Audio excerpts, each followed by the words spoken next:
Okay mga kapatid, naisip kong balikan kayo para dun sa mga gustong mag-drive ng semi-truck dito sa California. Magkaroon po kayo ng idea. Okay, umpisa na natin. Para sa akin mas safe para sa akin piliin tong first lane. Pero okay naman kung gusto mo ng second lane. Ang pangingilagan mo lang dito sa first lane dahil maraming mag-i-exit galing sa ibang highway or nag-i-in. Minsan nag-i-in yung first lane. Mapapansin mo kung kailan mag-i-in kasi ang signboard nila, katulad ng board na yan, kulay green yan, ang magiging dilaw yan. Ibig sabihin mag-i-in ka, kailangan mong mag-exit. Yun lang ang dapat mong tingnan dito para hindi ka maligaw. Kasi pag ganito kalaki ang dala mong truck, mahirap mag-change lane ng ura-urada. Kailangan ng time. At dito pagka nagda-drive ka mga kapatid, maximum mo lang hanggang 60 miles per hour. Pagka umover ka dyan, may posibilidad na matikitan ka o bawal sa rules ng isang malaking kumpanya na magpatakbo kayo ng over. Mag-change lane na po tayo mga kapatid kasi mag-i-in yan sa 215 north. Didiretso lang po tayo sa 15.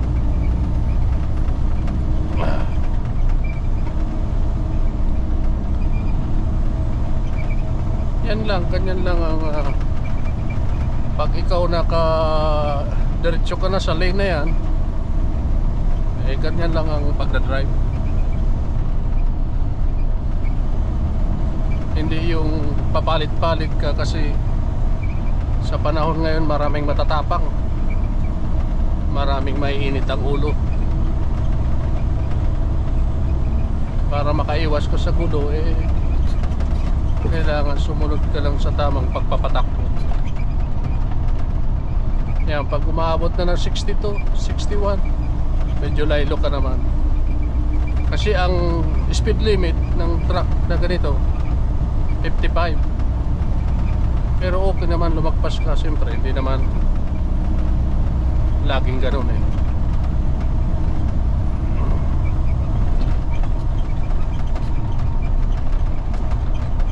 59, 60, okay lang yan.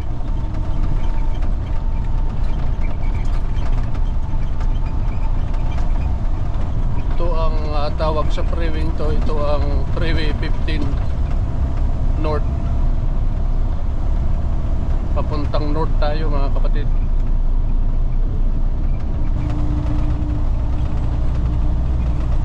Ganyan ang sinasabi ko mga kapatid, yung kulay dilaw, exit only. Kaya may dilaw siya. So kung nandun ka sa first lane, kailangan mo mag-exit. Hindi mo pwedeng persahin na mag-change ka ng lane papunta rito, maliban lang kung talagang walang sasakyan. Karamihan mayroon. Delikado.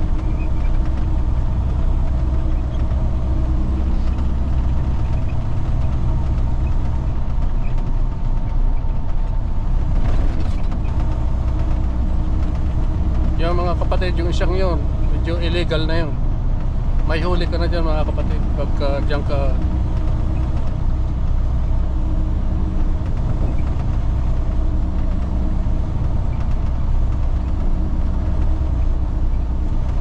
So pag diniretso natin tong North 15 mga kapatid, babagsak tayo ngayon sa first lane. Kaya okay lang to, dire-diretso lang to. Kaya mahalaga sa isang truck driving, yung route, napakahalaga po niyan mga kapatid. Kasi pagka nangangapa ka kung saan ka anong lane ang gagamitin mo, napakadelikado po yun, lalo na pagka gumagamit po kayo ng navigation. Pag dito lang, katulad sa akin, medyo matagal na rin po ako nagdadrive, kaya hindi ko na kailangan ng navigation.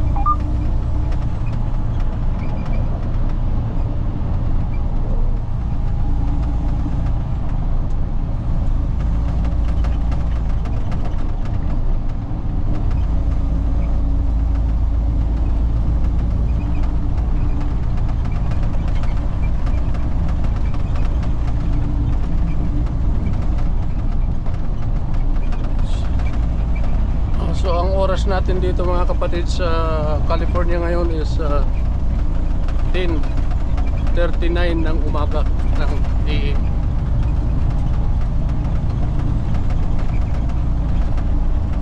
Pag hindi po tayo na traffic, medyo maaga tayo makakauwi, baka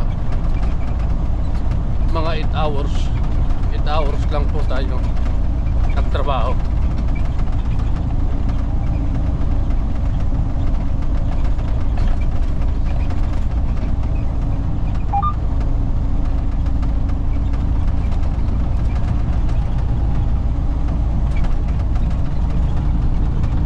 Po tayo mag-overtake second lane, medyo mabagal tong nasa harap natin. Yan, ipermis lang sa 60 ilang.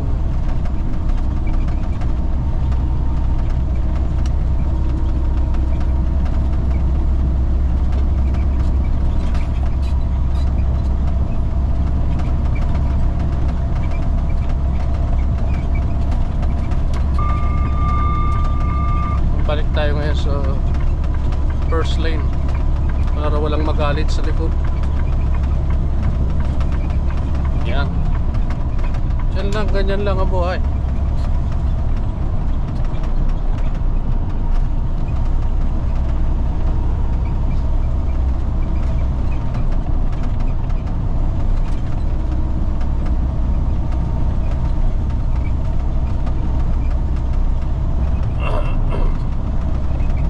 Siguro pagka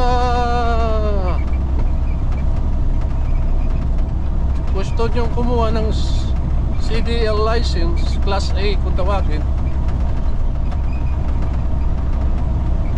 aabot po kayo sa siguro mga 2 to 3 weeks na classes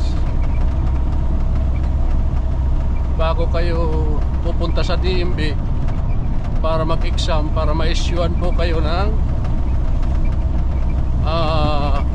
license permit, commercial license permit, para mag-umpisa na kayong turuan kung paano mag-drive sa highway kung naipasa nyo yung permit na yun, na mga nasa 200 question. Kaya medyo mahirapan po kung hindi kayo mag-i-schooling.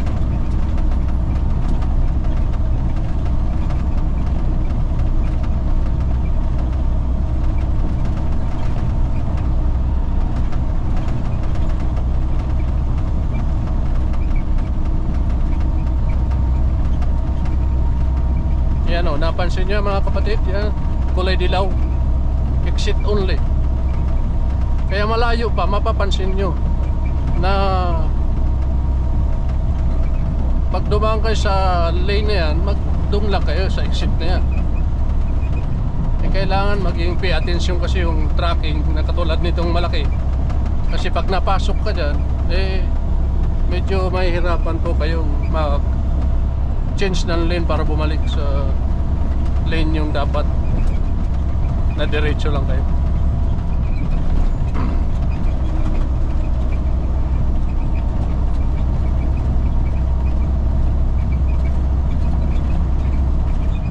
Pasensya na kayo kung medyo magalaw yung camera natin kasi required na tumingin tayo sa side mirror left and right every 6 to 8 second. Yun ang alam kong rules noon, pero aywan ko lang ngayon. Palagay ko hindi pa naman nagbago.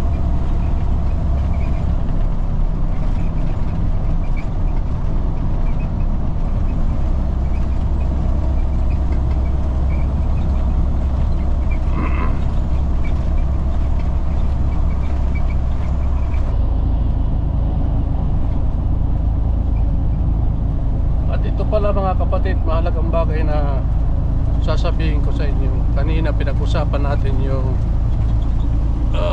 pag wala kayong pang tuition fee sa pagkuha ng license, commercial license, at i-sponsor kayo ng isang kumpanya,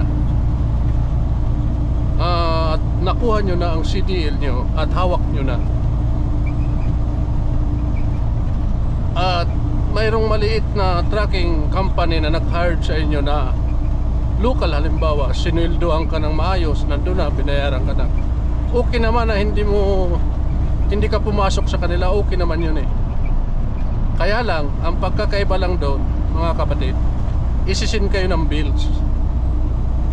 Ano yun? Matic yun, papunta yun sa credit.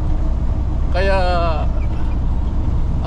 tatawagan nyo po yun mga kapatid, sasabihin nyo na nakakuha ka na ng ibang trabaho at willing kang bayaran monthly payment, at kung magkano lang ang deal mo na kaya mong ibayad, halimbawa para matapos yung utang mong yun, kung 10,000 man o 15,000 man yan, halimbawa ang pinik mong halaga ay 200, pwede naman yun.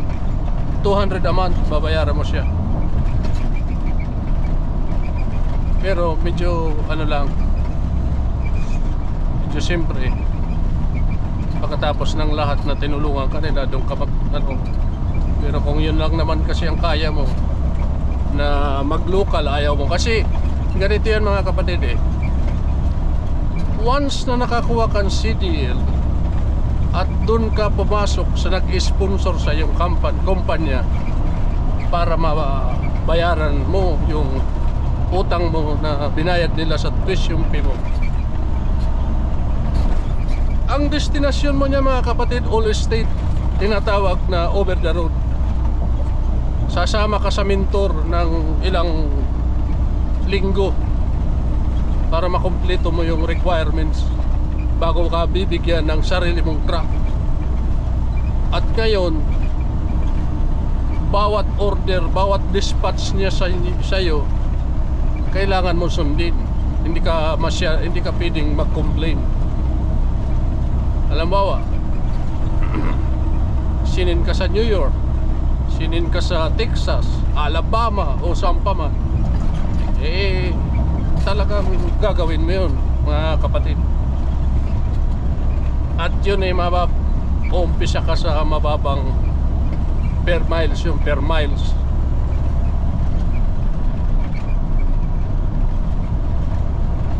Per miles ang bayad. Ang masakit pa dyan mga kapatid, may time na wala kang load, mai-stuck ka ng mga ilang araw sa isang lugar. Maghihintay ka kung kailan ka bibigyan ng load. So doon pa lang, kung may kinita ka man, doon pa lang ubos na yung kikitain mo sa pagkain mo. Lalo na mga kapatid, sa mga bibili ka ng pagkain kung saan puro bilian, mahal. Hindi naman pwedeng hindi ka kumain.